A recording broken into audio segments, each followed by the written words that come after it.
Welcome to our weekly program, The Inside Story of Chabad in America through the Mindel Archives. Last week I mentioned that the Rebbe's letters, English, they're very clear. And I mentioned instead of taking time explaining, we can just read the letter the way the Rebbe wrote. It's clear, different than Igros Kodesh. Igros Kodesh is a little bit difficult, so maybe I need to explain. But the English letters, you can read the way it is, and people will understand. So, since we are now learning Pirkei Avos, and this letter that I'm going to do was written Vav Iyar. Today is Vav Iyar. So I will share with you this letter. And the letter is about prayer and shul. And a minyan. But before I read the letter, I want to mention two things. Since we are in Pirkei Avos, we started to read Pirkei Avos after Pesach. So the Rebbe says that there are a lot of reasons why it's called Avos. L'chura should be called Pirkei Chasidus, Pirkei Midas Tovos, ethics. Why is it called Avos? Because this is a perik for parents. If parents do what they're supposed to, then they won't have a problem with their children. Most of the time. The parents are a dugma chaya, a living example. And by learning Pirkei Avos, they will be a living example for the children and grandchildren. Just like we once mentioned, a word from Rabbi Chadakov. I heard, like we say, Kabed esovicha v'simecha. Honor the father that is within you. Honor the mother.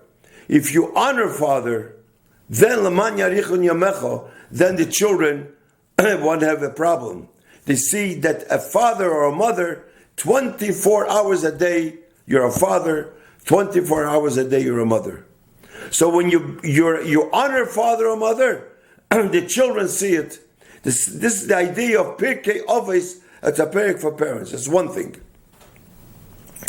Another thing I want to mention, because we are learning Pirkei Avos, and Pirkei Avos teaches us how we should conduct ourselves, not to embarrass other people, and all the inyonim that it says. I want to mention a story that I think I mentioned it once, but I'm going to mention it again. And I heard this from Rabbi Mindel, being by the table of the Vedic Lab on Pesach, not by the Seder, but it was one meal, a Pesach meal. I think it was in the afternoon, Pesach. You know that the Vedic Lab was upstairs in 770. I don't remember what year he said, 44, 45, 1945. And there were 10 people around the table. And Bachram was standing and watching, observing the Vedic Rebbe's tish. And there was a Yid there. It wasn't a Chabad. He wasn't a Chabad. He was also eating there. I don't know how he got there.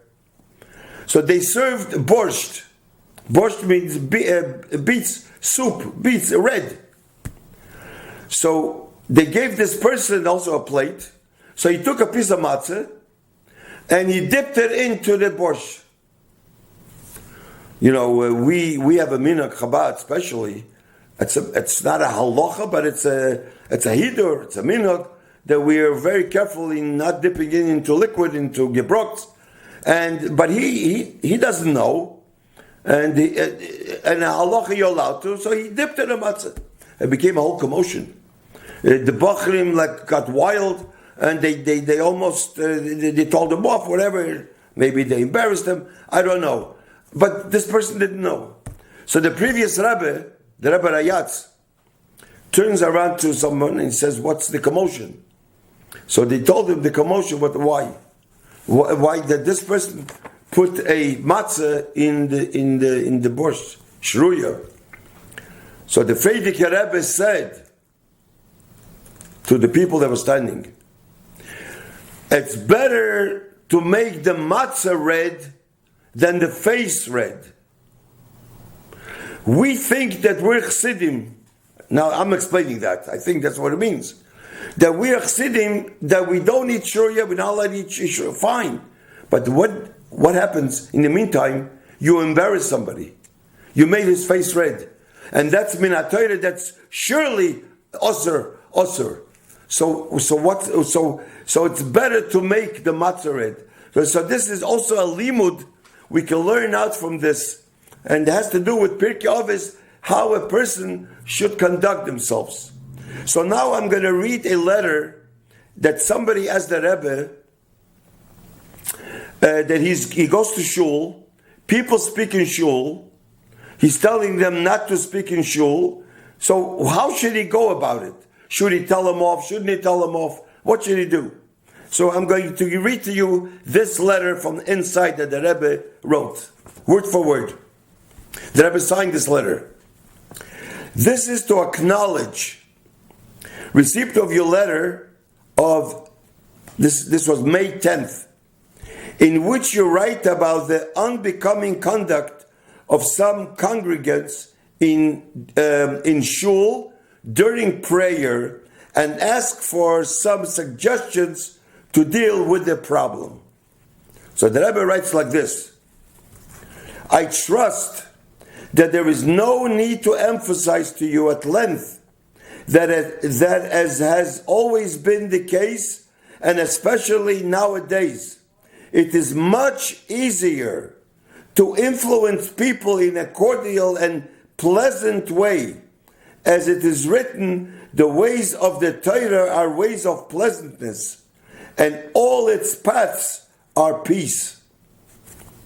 Thus, in order to be effective, the Rebbe gives him an eitzah, it is necessary to make a personal approach, not in the presence of others, and certainly not publicly, which is also a din in Shulchan Aruch. And while it is a mitzvah in the Torah to admonish a fellow Jew, it says, the din requires that the first approach be made in a personal and quiet manner, not in the presence of others, since it concerns Jews who are observant and responsive to Torah and mitzvahs. There is the assurance that words coming from the heart enter the heart and are eventually effective. So here we see the Rebbe, how the Rebbe says how we should deal with other people. In these days, this is also today, like between that we learn Pirkei Avos, you surely remember the Mishna which says, be among the disciples of Aaron, loving peace, pursuing peace, loving creatures, and bringing them close to the Torah. Be it remembered that Aaron was the Kohen Gadol, yet he did not consider it beneath him to go to people and speak to them personally and to everything possible that there should be true peace. Peace between a Jew and his Father in heaven, as well as peace between a Jew and another Jew, through the proper conduct in accordance with the Torah.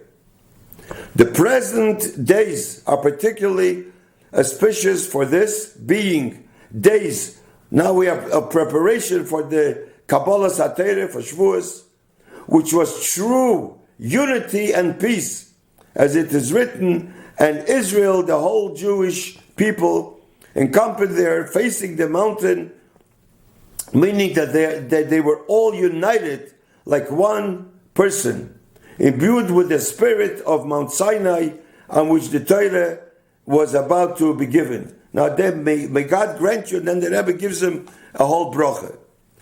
So this we see, this is how a person should act with other people. And when children see that the parents and the adults in shul, how they speak to other people, even if they speak in shul, but how they don't just tell them off, but in a nice way. That's how the children are also going to be. Here we're speaking about a shul, so there's a letter here from the Rebbe about someone cannot concentrate in shul.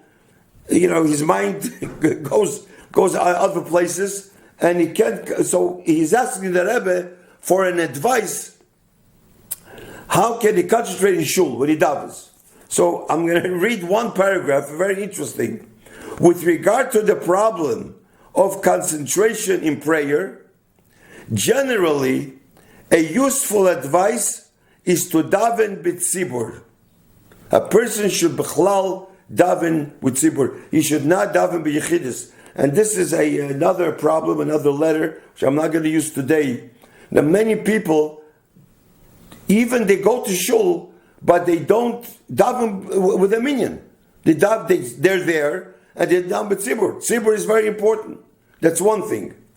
Or at any rate, the Rebbe says, that any time when the tzibur davens, if you cannot daven with tzibur, let's say you have to daven at home for some reason, so you should always try to figure out what time your shul davens. Let's say they start 7 o'clock, so you should also start 7. Have in mind that you're davening with the shul. That will help also concentration. Or is also helpful to daven from the siddur. Daven from a siddur. And even when one davens by heart, let's say people close their eyes many times, to keep the siddur open at the right place. So you always have to, when you daven, you have your eyes closed, always put the page wherever you're up to. Finally, it is good to follow the Shulchan Aruch direction to give tzedakah before davening on weekdays, b'li neder, and that will help the concentration. So a person should always try to give tzedakah, and this will help. This is another eitzah that the Rebbe gives. This is Pashut, an English letter. The Rebbe signs the letter. One more paragraph about shul. So the Rebbe says that our sages' blessed memory said, Kol hakoveya mokom litfilosoi alekei Avraham be'ezroi. Whoever establishes a place for his prayer, the God of Avraham comes to his aid. Although the deeper meaning of this establishment refers to the spiritual dimension of prayer, the plain meaning of the words cannot, of course, be taken out of context. Namely, the actual establishment of a proper synagogue conducive to sincere devotion in the regular daily prayers. Moreover, where the Beis HaKnesses is also a Beis HaMedrash, that is to say, when the house prayer is also a house of regular Torah study, it has the added dimension of what our sages describe as she'orim ha'mitzuim k'halacha, gates distinguished in halacha, and further comes under the other saying of our sages, kol ha'kaveya makom l'toirasai oivav neiflim tachtov. Whoever establishes a place for his Torah study, his enemies fall before him. Something so urgently needed at this time when our people are surrounded by so many enemies. So the Rebbe says that you have to have a place where you daven. Now, it reminds me of a word of the Vedic Rebbe. Once he was, I don't know where it was, he looked in the Minyanim Mishul, and he saw people walk around in davening. They walk around here, there. So the Vedic Rebbe said, kann sich nicht gefunden kenot. This person, he can't find a place. He comes here, he can't find his place. He comes here, he can't find his place. Bichlal, you have a place, when you go to shul, sit and daven. And when the children see that you're sitting and davening at one place, they will also not run around and they will sit down. They see how sincere the parents. This is what the Pirkei Avos, and this is what it means, kabed esovicho vesimecho. Now, I want to finish off with something. I don't know whether I should mention it, but I will. I know that there is a whole controversy now about building 770, building a shul. Some people hold yes, some people say no. So, I'm not the one to pass what's what. But I just want to say, I found here a letter that there was a Mr. Klein. Mr. Klein was a contractor. And when they built 770, the shul downstairs, when they made it bigger, he was very much involved. And he wrote to the Rebbe ideas. So the Rebbe, this is what he wrote. The Rebbe answered him here, Asker Alatzion. That's the bracha the Rebbe gave him. So I thought maybe I would mention to you, there is plus or minus of making the shul bigger. Some people say you should make it bigger because you need more space. Some people say let's leave it the way the Rebbe was. The Rebbe was here, and if you build, let's say you take away, always, the children grow up. Children want to see where the Rebbe stood, exactly how it was, and maybe that takes away. I don't know. I don't know what to say. I'm not here, but I just want to read to you what Mr. Klein, people that are in Crown Heights knew him. The Rebbe spoke to him many hours when he was the contractor of the shul. So he wrote like this. This is in Yiddish, so I'm going to try to just a few things. So he says, since we're going to build a new binyan, so I want to write, he says, different ideas. I'm reading it from the Yiddish. You should build the binyan with acoustics. This will be a tayalis for davening and laning and farbringen. That's what he writes to the Rebbe. Then he writes, the lights, the electric, should be, it says here, candle ascent. Lighting candle ascent. That the doctors lately found out that this is more healthy for the eyes than fluorescent. Even though it costs more. But health is more important than money. And I see with the pencil, the Rebbe underlined, health is more important than money. And if chas v'sholem, it's impossible to make this kind of a candle ascent, so at least you should make some chandeliers, they should be candle ascent lighting. Okay. We should build, he says here, mikvahs, and a lot of showers. And we should hold it clean.